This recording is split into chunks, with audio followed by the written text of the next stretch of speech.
Welcome to Shorty SuperCoach. Today we're going to take another bit of a versus series. We're going to look at some mid-price midfielders, which should be interesting. Quite a few of these guys are fairly popular, so I'm just going to rank them, and it is pretty tough because they all have their pros and cons. But I just want to sort of give a shout out to the live session as well tonight. So this one's probably going to be posted around 6 o'clock or something.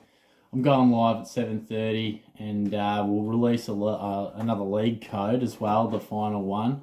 So that's something, and I wasn't sure if I could sort of open it up, but just managed to sort of scramble out another league, and yeah, so hopefully that you can get involved with if you haven't already. And yeah, just wanted to give a shout out to SuperCoach Talk. If you haven't checked them out already, feel free to do so. You may well be watching it. This video on their website anyway, and the fellas and all the crew at SuperCoach 360 as well. Great community.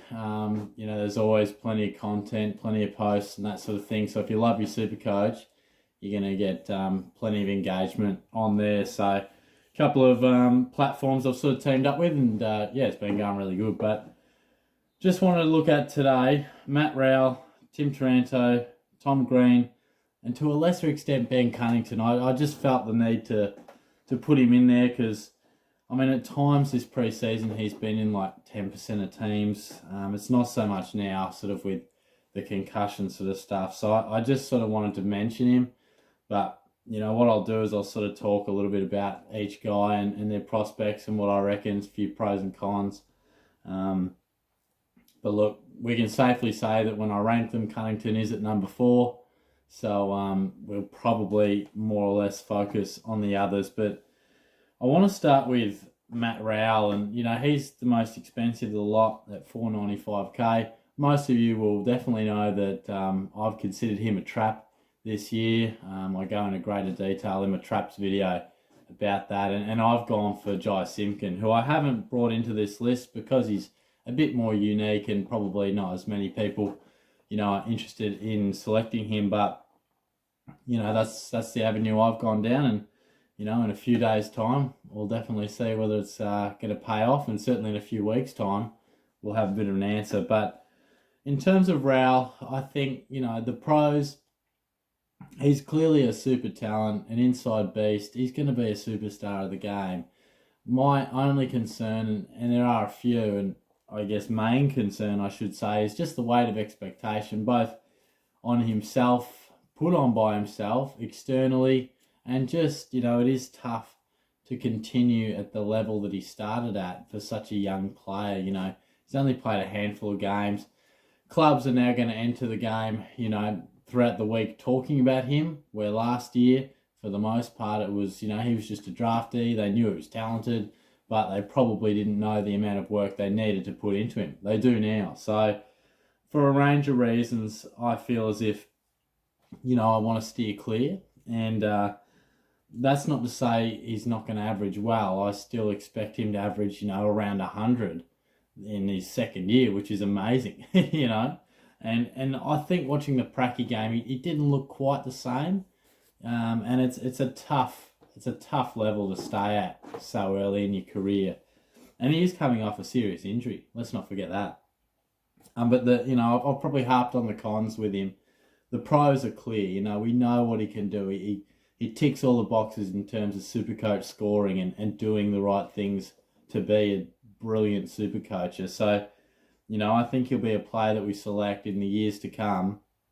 But he's in about 48% of sides, and I just don't think at that price tag he needs to be considered a keeper, and I just don't think he's going to be.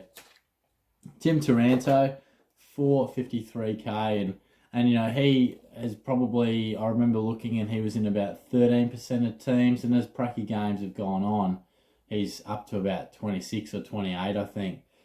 And it's hard to knock his case. He looks amazing.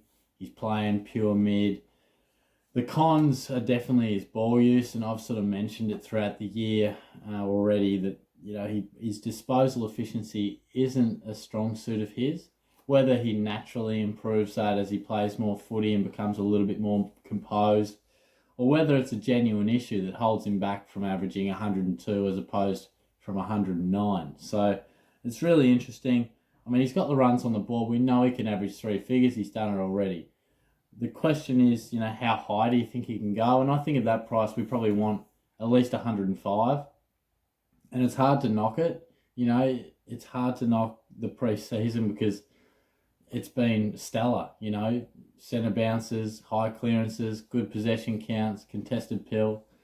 And a former top pick. He's really high up in the draft. We know the kid can play. Going to get that opportunity now. So I definitely understand the hype. And Tom Green, 351k, and huge hype around this fella. Clearance beast.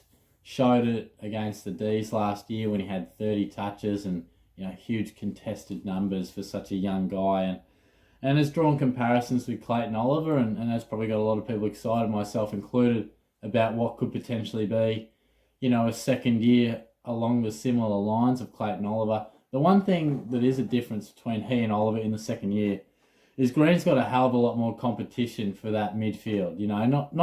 Not to get a game, but just to be in the engine room all the time. Oliver was, clearly roosted his way into that centre bounce consistently. Can Green do that? I expect him to. That's why he's in my team. But I just think there is a lot happening at the Giants midfield. There's a lot of good players in there. So whether he gets, it's probably the difference from can he get 60% centre bounce attendance or is it more like 40? Because that could be really telling. The big difference with he and Taranto and these other guys is that he's a hell of a lot cheaper. So that's something you've got to consider in your overall. And I guess for me, structure-wise, that's how it panned out, that having that extra 100k worked out really nice for me. So let's rank them. And, ranking players in such a cold, hard 1 to 4 is difficult. But here goes. And I'll probably leave myself open for criticism. But I've got Taranto at number 1, which probably makes you wonder why the hell is he not in my team. But like I said, to utilise that extra 100k elsewhere is just something that has helped my side, and I like the look of it. I've got Green at number 2, Rowell at number 3, and as I outlined, Cunnington number 4. Now, this isn't ranking them in what I think they're going to average. So don't sort of sit there and think that I feel like Green's going to out-average Rowell, which is 100% possible. But if I'm predicting, I probably feel like Rowell may pip him just, but it's, I feel like they're in the same range.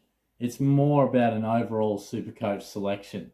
And the fact I think Green at 350 with a similar output is a better selection. So I've got the 2 Giants on top there, followed by Rowell, and as we outlined, Cunnington is number 4. I felt the need to include him, even though we didn't give him too much love. I think the concussion, the concerns about that, and for that price, he's never really shown an ability to go well beyond 102, and he's up against 3 young guns in this category that, all will average higher than 102, if not this year, in the years to come. So I feel like Cunnington, as opposed to these other guys, he's at the end of his career, and the head knocks and concerns, we hope he can come back, but there's just too much of a worry about the body for us to go with him. So that's the way I've seen it in terms of our mid-price midfielders.